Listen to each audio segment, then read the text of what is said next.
someone sitting.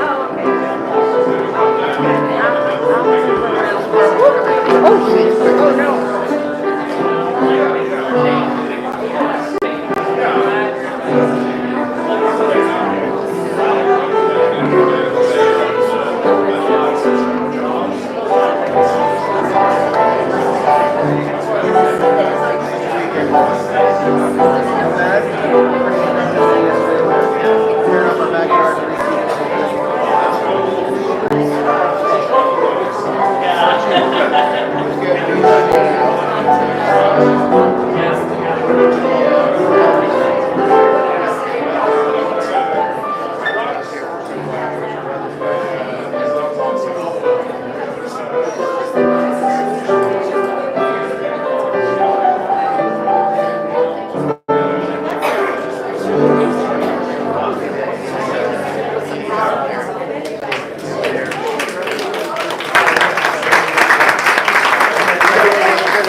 Good morning.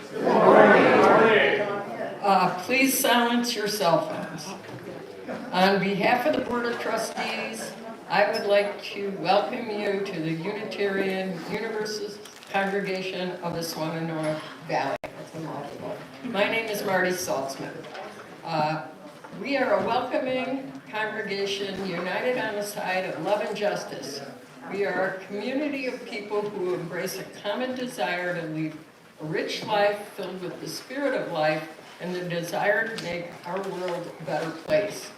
We embrace our differences and like to think, as Michael Connelly's fictional detective Harry Bosch says, either everybody counts or nobody counts. Our mission statement is printed on the front, it's actually the back of the order of service. And, it's on the front, and our 8 principles are on the back. Check them out. It's our tradition to welcome first and second time visitors. For those of you who haven't been here a while, we ask you to stand if you're comfortable and introduce yourselves and tell us where you're from. So is there anyone on this side of the room? Any visitors? Yeah. Hi, everybody. I'm Alan. I'm originally from Brazil. Been in the U.S. for maybe 12 years now, and in Black Mountain for a year and a half. Welcome. Welcome. Anyone else? Okay, good morning, I'm Leyden. I'm from Colombia. I'm just visiting for a while with my fiancé. Visiting. Congratulations. Glad we're here.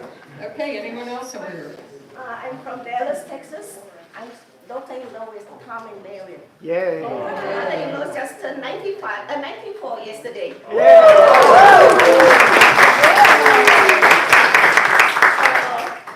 I just come to celebrate her birthday. Yes. And I've been here many times actually. My father-in-law said, you have to come to the Unitarian Church. I said, sure, today, especially today too, because my friend here, Spencer and Alan is going to be in the choir. All right. Anyone else over here? I have to add one thing to that. Evie is the Buddhist Pope of Dallas.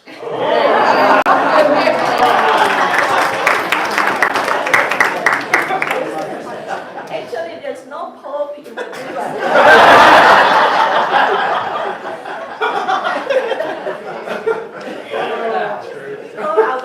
Our minister is our venerable. Yeah. But he likes to make fun of me. Okay, anyone else over here? Okay, this side of the room, can you beat that? Bless me, Michael, it's been 78 years since my last confession. 78 years. Good morning, my name is Carl Collins Sr., and my wife and I, she can speak for herself in just a minute. We're visiting from Bristol, Virginia, which is just outside of Manassas, Virginia. And we've been attending the Bull Run Unitarian Universalist Church since maybe about 2018 or so. Welcome. And Yeah. Welcome. the reason we're up here is because we won an auction.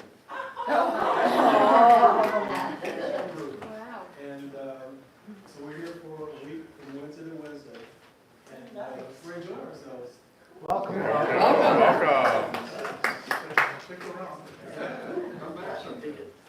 as my husband said, my name is Margaret, and I can't top the discussion. But if you want to know what my shirt says, it says, if mama ain't happy, ain't nobody happy.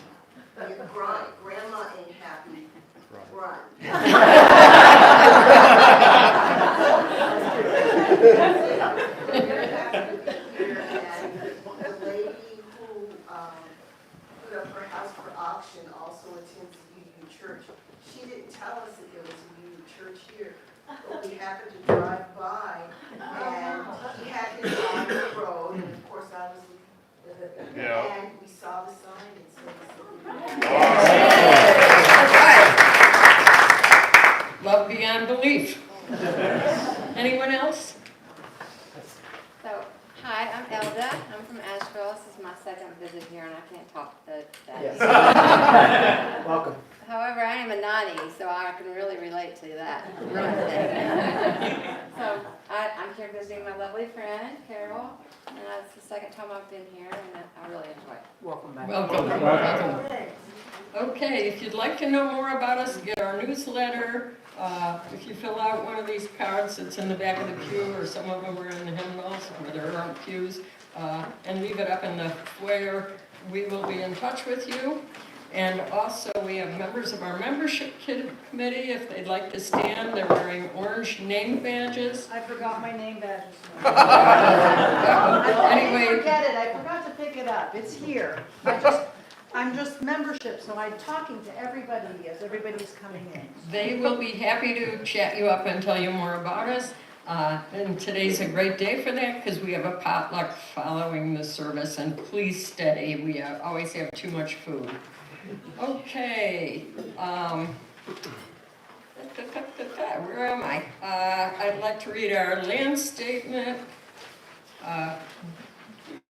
UUCSB acknowledges with respect that the land we are on today is the ancestral home of the Cherokee and other indigenous people. The Cherokee, through stewardship, understanding, and conservation, survived. We acknowledge their enduring connection to the homeland. Okay, I do have a couple of, a slate of announcements to make, I'll put it that way. Our congressional meeting is Sunday, June 8th, following the service. We need you to be there. We must meet our quorum requirement, or the meeting will have to be postponed. Plus, we want your input on decisions that will guide the coming fiscal year. Please put it on your calendar. We have an ad for an admin assistant, which we really need, in the foyer, so they're in the little plastic thing up there hanging on the wall. And if you want to take one, if you know anyone who might be interested, these are what we're looking for. As you know, there was a whole bunch of hacking going on over the weekend, and not to make light of it, but let me assure you that the church database servant keeper was not the source of this leak. It is secure, but in the future, if you receive unusual emails posing to be members of the congregation asking for insider knowledge about our congregation and the people in it, or you receive anything from our minister, text, or emails asking you to run errands or send money, please disregard and report it to a member of our board of trustees. Okay, and now let our service begin. Whoops. Oh, I got the wrong thing. Well, I never do that. Okay. This is National Lampoon's Unitarian Universalist. Okay, here we go.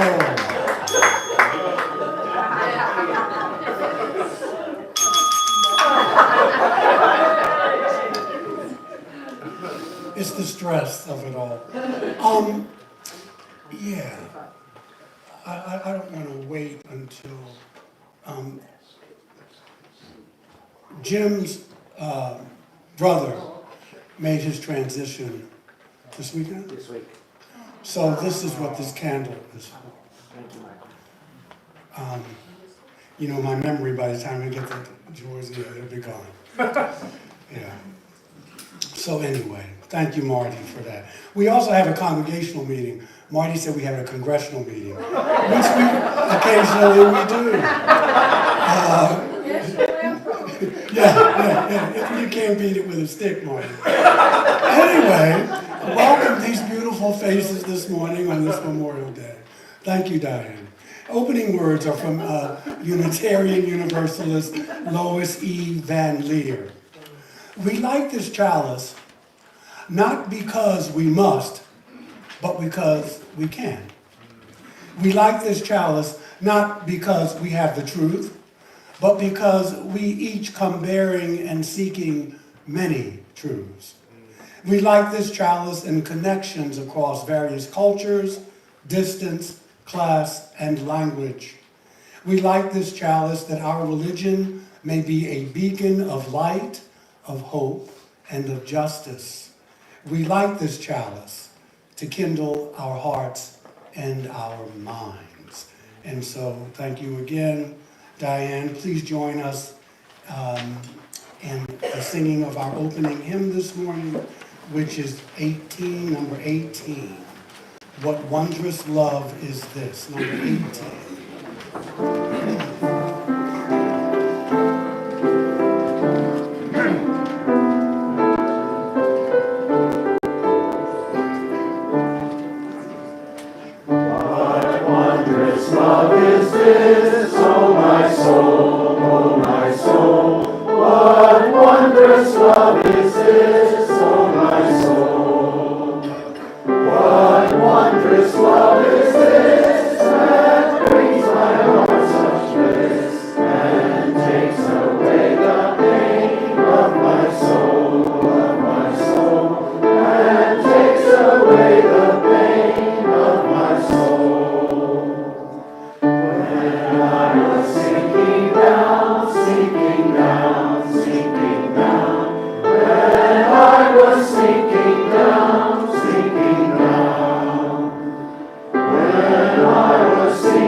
Today's responsive reading is number 583 in the back of your hymnal by Unitarian Universalist Archibald McLeish.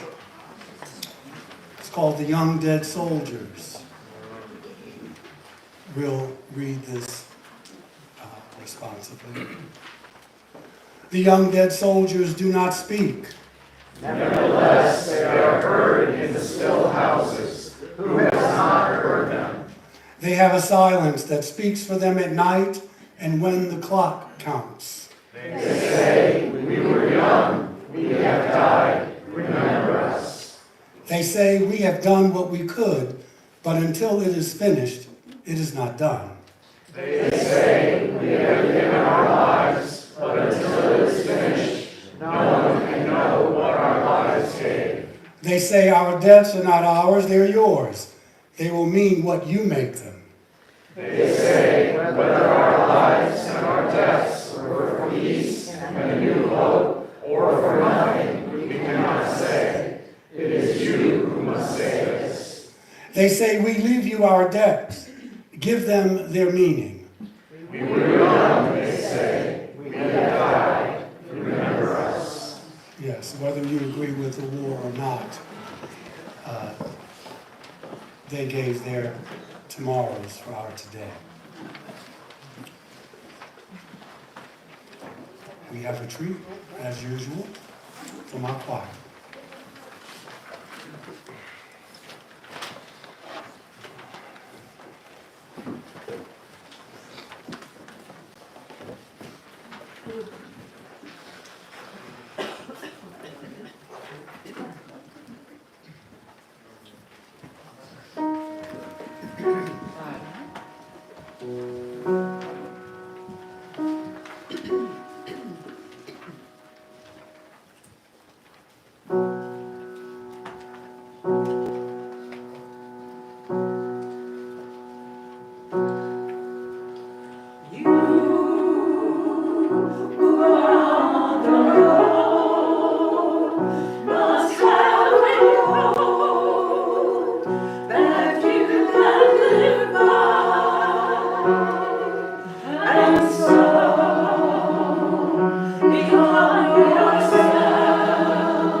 This is a time in the service when we invite you to come and share a joy or a concern.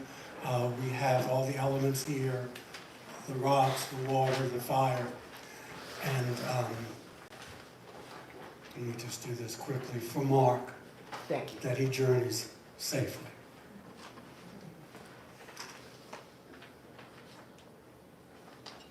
in whatever dimension he finds himself in. Okay, the floor is yours.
Need this? Does anyone need me to bring this to you? We need the water too. Okay.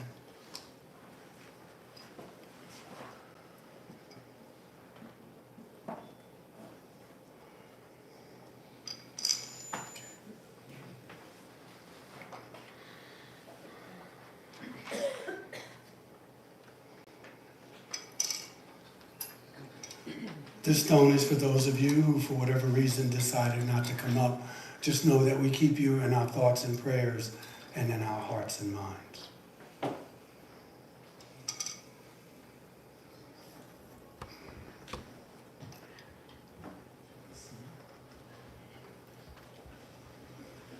Please center yourselves as you see fit and join in the spirit of prayer and meditation. We will, of course, have our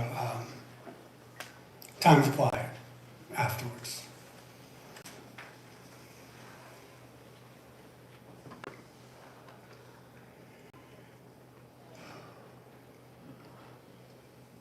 From arrogance,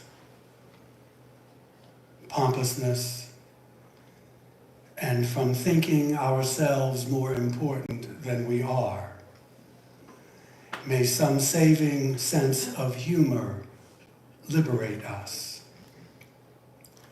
For allowing ourselves to ridicule the faith of others, may we be forgiven.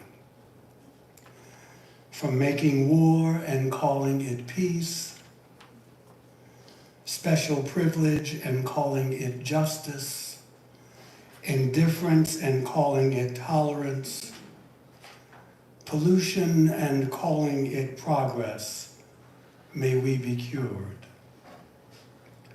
For telling ourselves and others that evil is inevitable while good is impossible, may we stand corrected.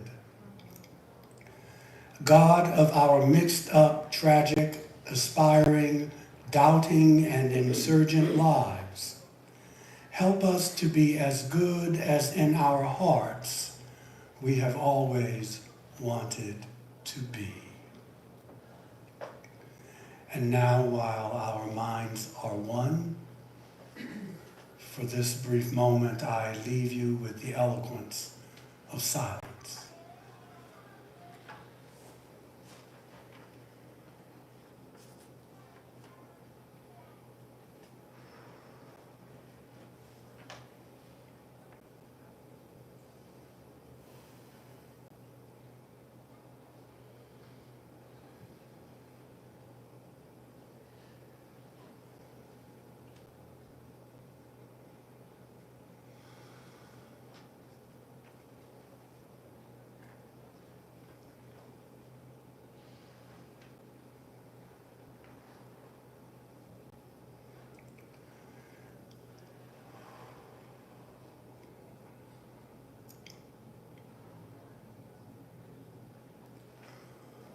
And so it is.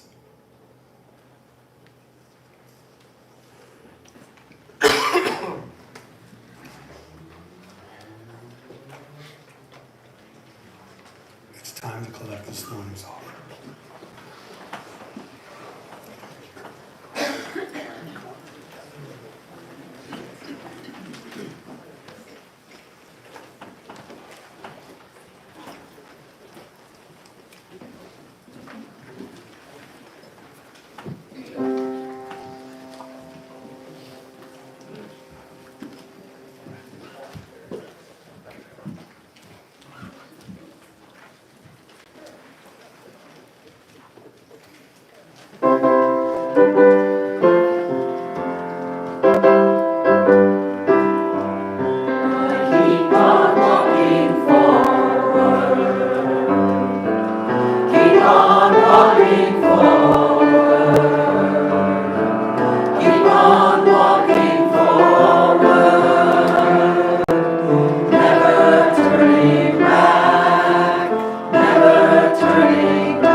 We're gonna work for change together.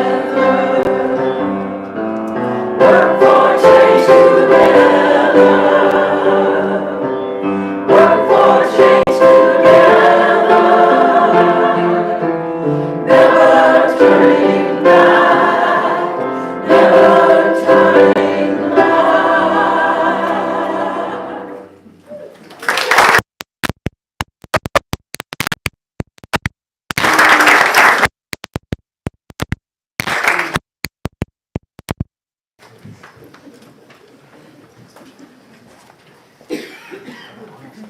I'm trying to figure out, well, first of all, thank you for your generosity. Thank you, Larry. I don't know, some of y'all are here for evil, and some of y'all are here for the food. And some of y'all are here for both. Amen.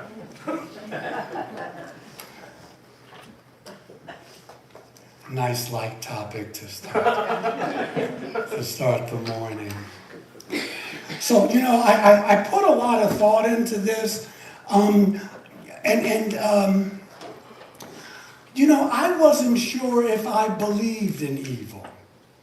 And I'm still not sure I do, but like I do when I talk about UFOs in the Bible, I'm going to make pretend that the Bible is telling the truth.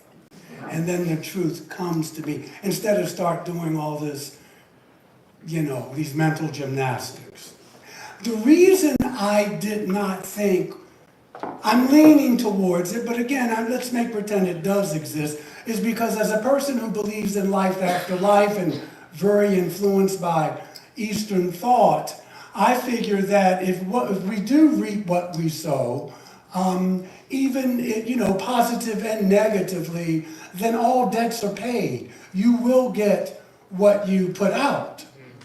And at the same time, I still said there were some deeply wounded souls, people like Pol Pot and Idi Amin and the Bohemian Corporal from Germany, you know.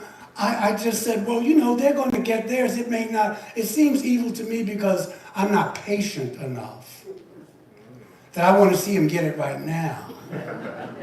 You see. So that's still in the back of my mind. But I wanted to, so I want to talk about evil in a little bit of a layered way. When I was a chaplain in New York, you know, I worked on a cancer unit and an AIDS unit. I was the only chaplain on those units, but I worked on a med-surg unit as well. And so I met a woman who I thought was a little touched in the head, but she was just as sweet as she could be, and she had a lot of health problems. And I thought, you know, like a lot, you know, some of that was a spiritual problem as well, but she did have a lot of health problems. And I wasn't raised Catholic, so, you know, I was raised Protestant, and so you hear these things about exorcisms and, you know, the evil and demons, and I kind of like let it go in one ear and out the other until I met her.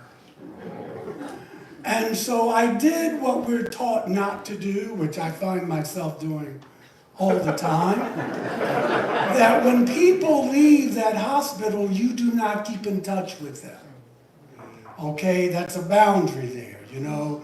And I did that for many people, which is why I probably survived. But I took a liking to her, and so, you know, one day she did have to leave, and it was hard, but she was getting better. And I did say to her, I said, if you need me, because we lived kind of close to each other, don't abuse it, but if you're jammed up, give me a call. I will never say that again. Ever. You notice I don't say it to you. Well, not that much, but so she did, and she used to call me Carter. And so one day she called me, and she was very, very, very, very ill. But I thought she was just manic. And she said, Carter, I need you, please, I need you to come visit me. There is a demon in my room. And I was like, what? I mean, I didn't say that, but it was a night, it was like 85 degrees. It was on the Upper West Side of Manhattan. I didn't want to do it. I wanted to be out. But I went. I took my little Bible, I took my store, you know, and I went to this, I may even have had my collar on, I'm not sure. But I think I did.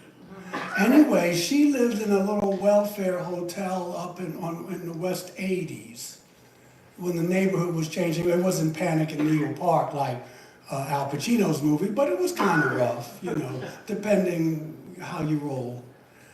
And so it was a welfare hotel, and so I went in, and it was hot, but I went. And I knocked on her door, and she said, "Carter, is that you?" I said, "Yeah, it's me." And she opened the door, and when I stepped in the door, it was so cold in there. My breath, I could see my breath. Now it's 85, 90 outside, I kid you not. And there was something in that room. And so the hair stood up on the back of my neck, and she could see it on my face. I was scared. And she said, see, I told you, Carter, I told you. And I was wishing she would shut up, and how could I get out of here with my ego in check? Because, I mean, I've been around some things. I told you I had a cop put a gun up, a rifle to my head once, and the colors get really brighter when things like that happen. Life is vibrant when that happens. If life was vibrant then, but there was something or someone in that room that I did not want to tarry. I put my hand on her head, I gave her some Reiki energy, I did the 23rd Psalm and the Lord's Prayer, and I was out of there like I had stole something. And it stuck with me, because she wasn't crazy. Whatever this was must have been following her around, but I got out. Okay, I got out.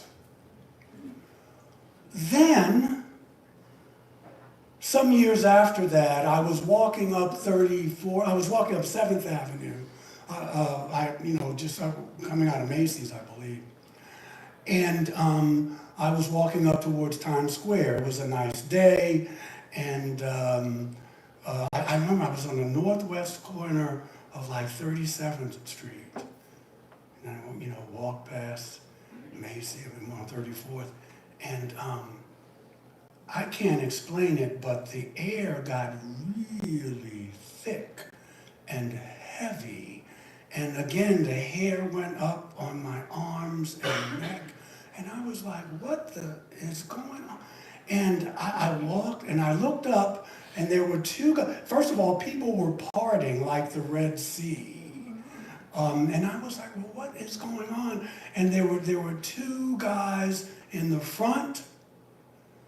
And as I kept walking, but I started walking on the outside of the curb. Black people, we know how to run. I'm not going to, some people will say, oh, let me stick around and see what it is.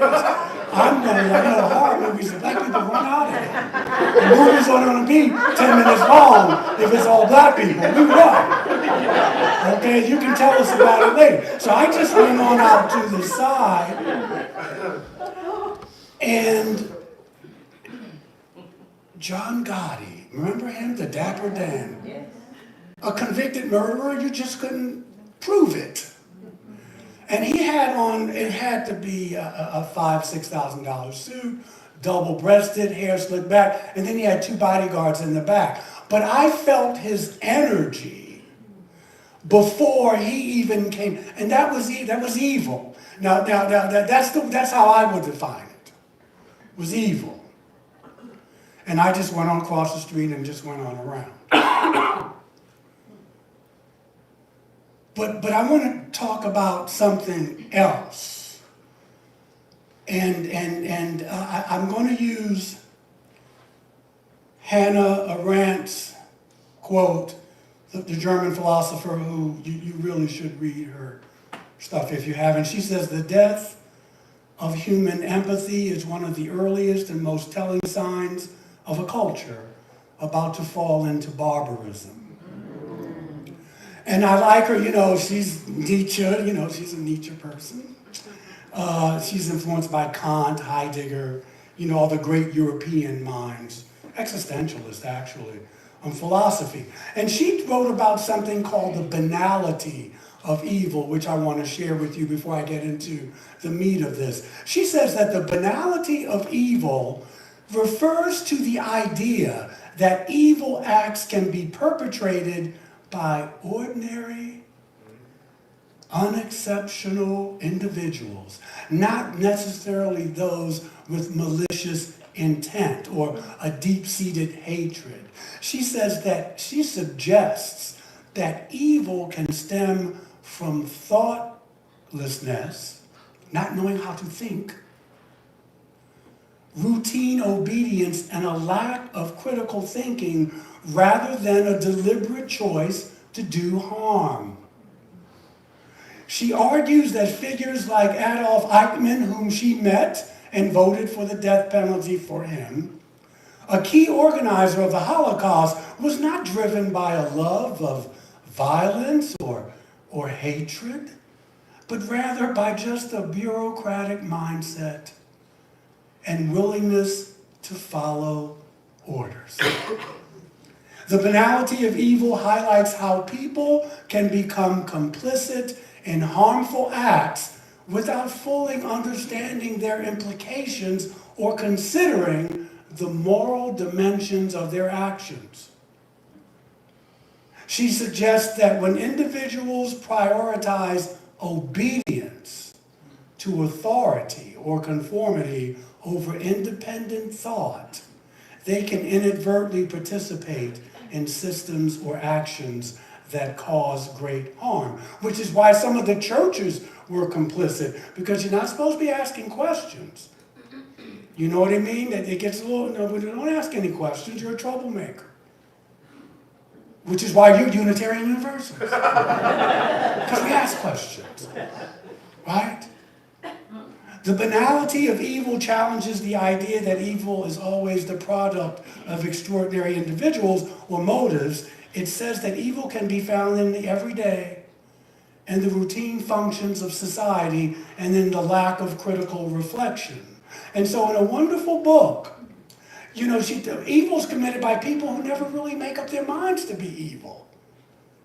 In a wonderful book, The Life of the Mind, she seems to offer, you know, a conclusion. The sad truth is that most evil is done by people who never make up their minds to be good or evil. Okay, you know, this is just, you know, Eichmann, she says, far from the monster I thought he'd be, he was just kind of bland. Terrifyingly normal, she says. He carried out his murderous role with calm efficiency, not due to an abhorrent, warped mindset of any kind, but because of a curious, quiet, authentic inability to think. That's frightening. So you know, it's not the banality of evil. I'll move on. You can go and read some of this stuff. He just absorbed the principles of Nazism. He just didn't even question them. The banality of evil is not monstrous. It takes its guise under normality. What is that reminding you of now? It's just that immoral principles become normalized. You know, it's just the way it is. We ship you off. It was an era, but I don't know if we're going to bring you back. I don't know. And then, of course, you have, well, to feel oneself in the presence of evil is to sense an awful doom. That's how I felt with going into that room, and when I saw Brother Gotti. It was a powerful, it was not something to be trifled with. To be in the presence of evil is a sign of a greater presence, a more pervasive spirit that can don many guises and that can strip us all that we can say is ours. To be in the presence of evil is to be aware of a destructive force greater than our individual selves that threatens to permeate the very life of which we are a part, transforming good into evil. And it is this concept of evil, this presence that I want to talk about in the world today, that I want you to consider that with me this morning. Why then the presence of evil? Sickness is not an evil. A death is not an evil unless it's murder. And I don't pretend to have any brilliant insights into the topic. I'm a mystic, but not a fanatic. I hope. I hope. I'm not claiming to see things clearly more than any of you here this morning, and I still see through a glass darkly, as Paul of Tarsus reminds us. Yet perhaps after spending more quiet time, a somewhat fresh perspective will develop. There are a myriad of ways to define religion or to describe the religious spiritual search in which that we are all engaged. You may call it something else if spiritual's too woo-woo for you, but we're all engaged on this path and on this search. And possibly the simplest and most comprehensive for Unitarians and for Universalists is to say that religion is the search for the good life. We all want the good life. The problem, the fundamental question, is what exactly constitutes this good life? What does that mean to have a good life? What is the good that we are seeking?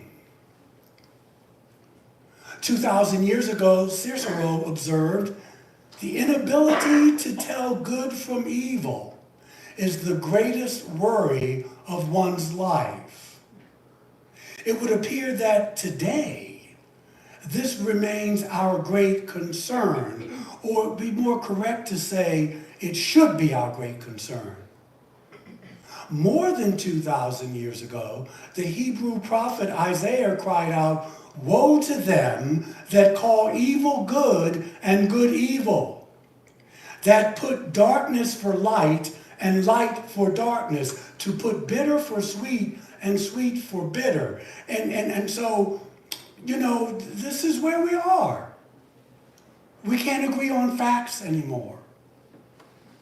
Upside down, what's up is down and what's down is up. Today, the same warning more than any other. One would think, you think it would thunder across the land, but would it be heard? Is it being heard? This day, as a people, you and I are in the presence of evil. But do we recognize the presence of evil? Do you? Do you even care? Do we care? This is the $100,000 question. There can be, in the end, no good life. The spiritual religious quest is meaningless unless it is rooted in an awareness of the evil that must be overcome. Now, I'm not talking about Freud, any Freudian or Pauline concept of original sin. I'm not talking about that. It focuses on the helplessness or the perversity of the individual in his or her struggle to master the desires of the flesh. I'm not talking about that. I'm not talking about any psychological problems or changes. I'm not talking about, in the presence of evil, what we would call sin, or simply missing the mark, or battling some personal demon, fault or witness. I'm not talking, that's inconsequential to what we're talking about this morning. Evil is a much larger concept. Still very human, but it's a shared condition that involves acts and attitudes that affect numbers of people and circumstances. Of course, when we talk about evil, we have to mention our brother Adolf Hitler, whose credentials for evil were impeccable. Now, he may have been a hot mess. He may have been a sinner. But compare that to the evil that was Nazi Germany. That's what I want to get you to see here. He's one person. Nazi Germany wasn't, like Chris Rock says, don't hate the player, hate the game. Hate the game.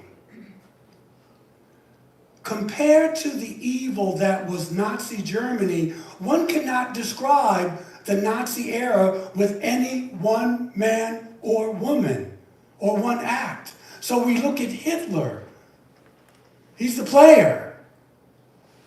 But you gotta hate the game. Some people say Brother Trump is evil. Don't hate the player. Hate the game. Because if he wasn't there, unless we do something for the game, somebody else will come in. Less crude, more charismatic, better looking, more intelligent.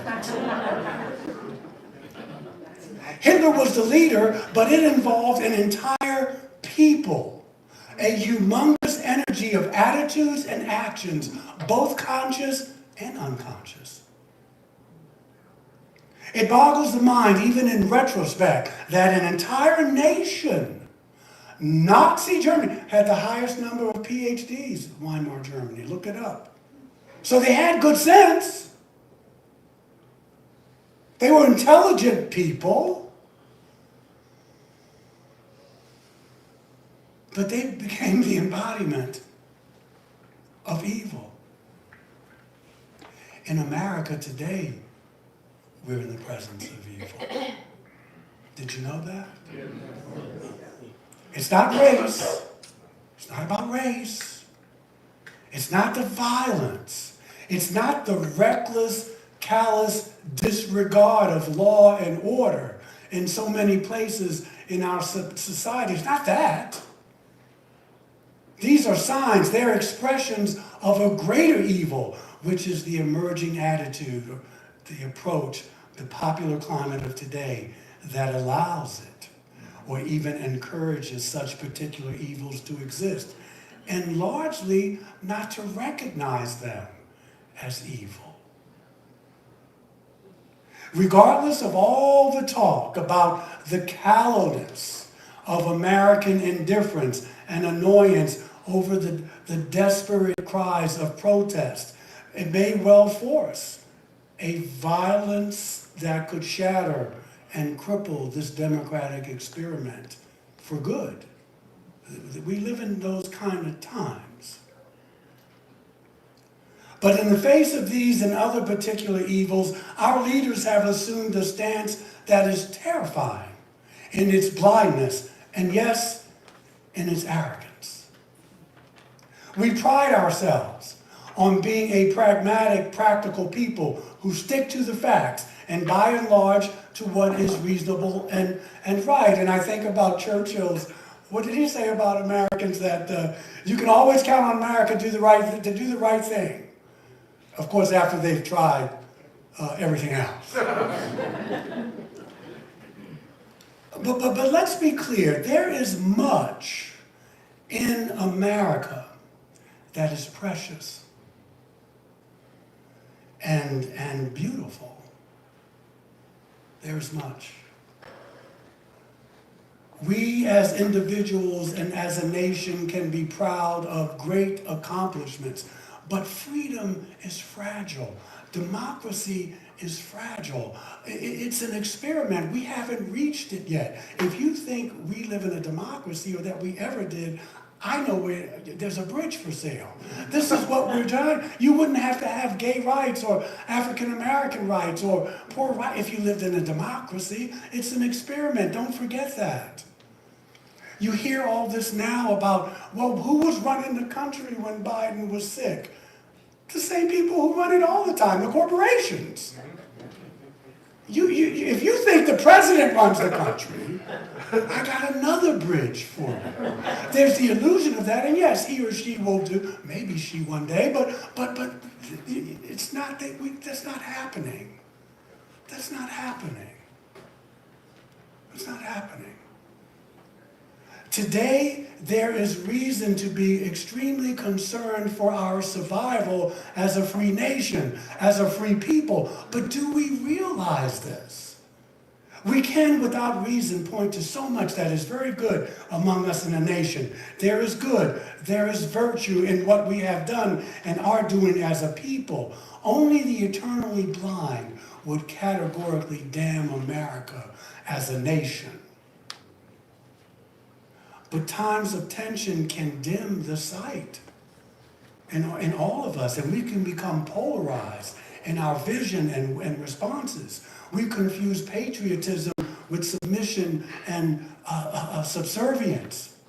Criticism becomes anarchy or treason, and by doing so, the wondrous beauty and goodness that we find in our home, America,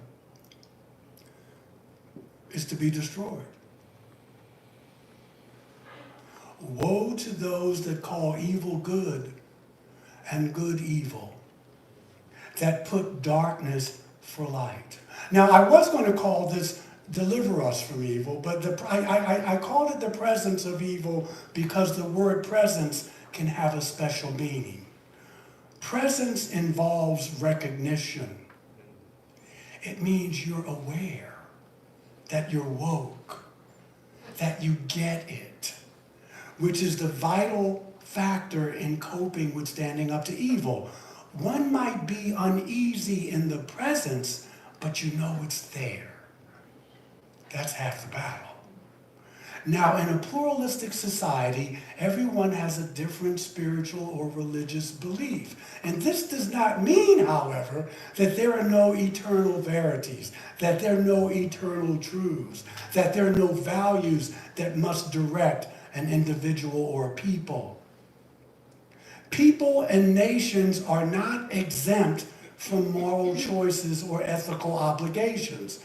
These are matters of principle. A principle is a what? It's a law. There is that which is good and that which is evil. A people can dwell in the presence of evil, or they can strive to dwell in the presence of good.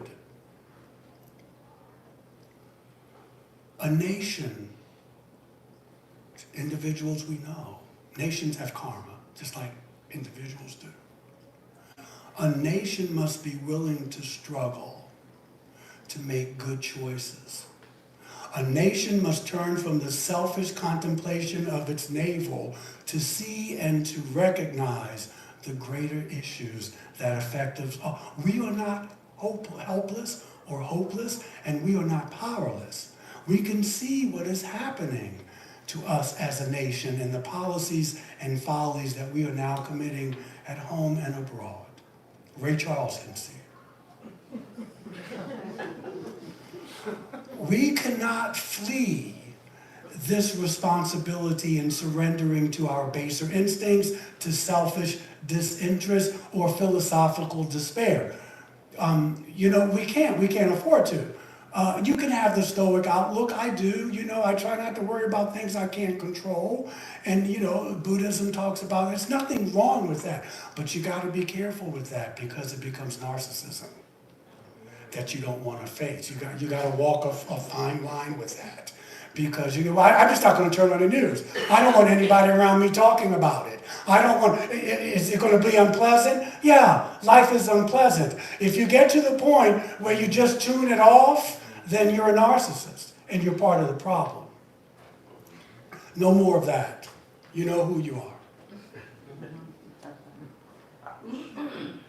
The late UU minister, the Reverend John Haynes Holmes, once said, "Evil is here in the world. Evil, therefore, is not a fact to be explained away, but to be accepted. And accepted not to be endured, but to be conquered.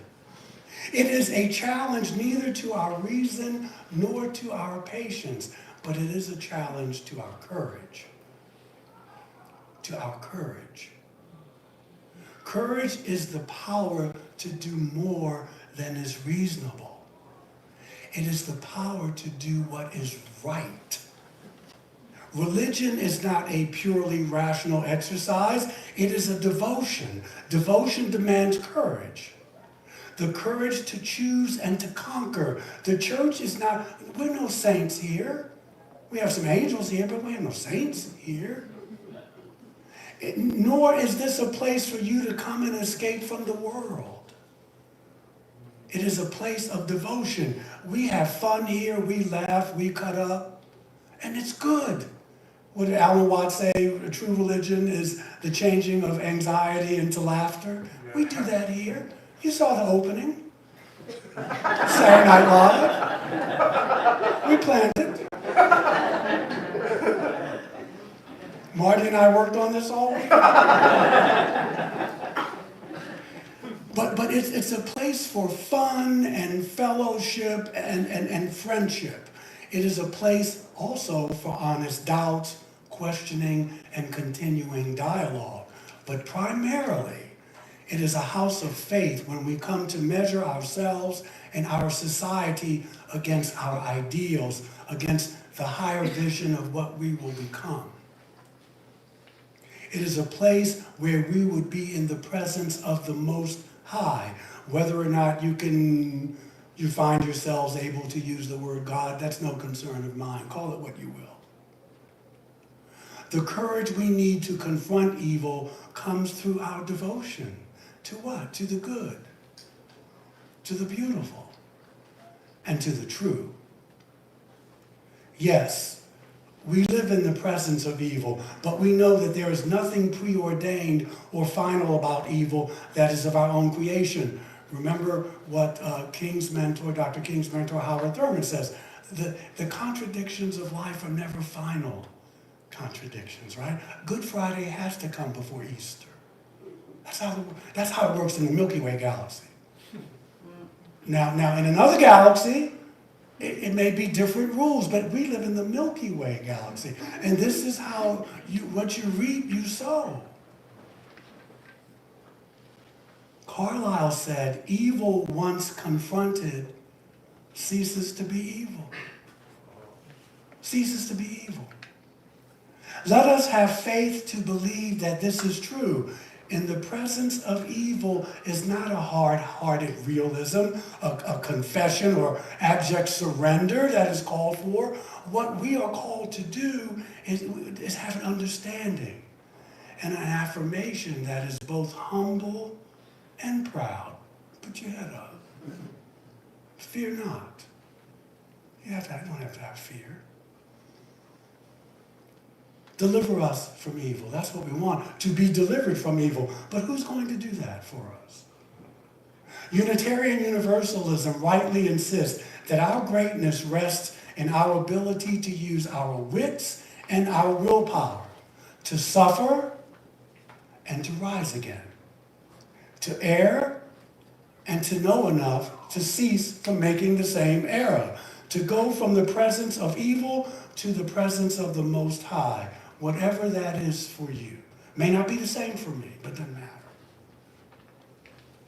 Such faith has much power. And keeping this power in mind, let us remember this in our hearts and in our minds. We're going to play the long game here. We're playing the long game. We take the long strides. Let us continue to proclaim among the people what is required for all of humanity. And that is what? To do justice, to love mercy, and to walk humbly. May it always be so. Amen, Ashe, and blessed be.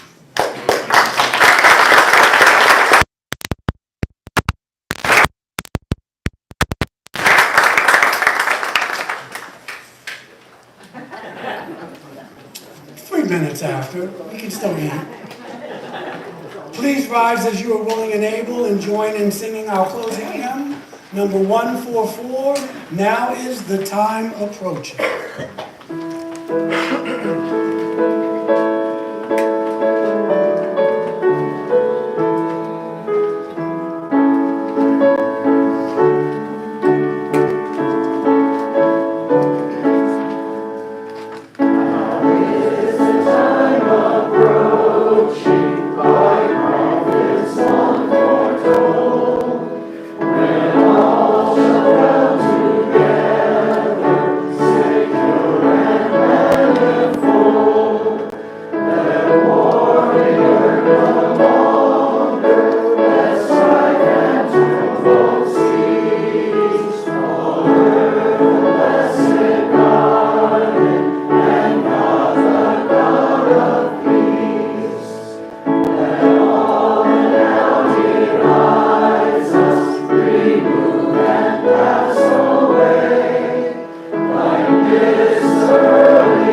Okay, let's give some love to the choir and for Maestro. And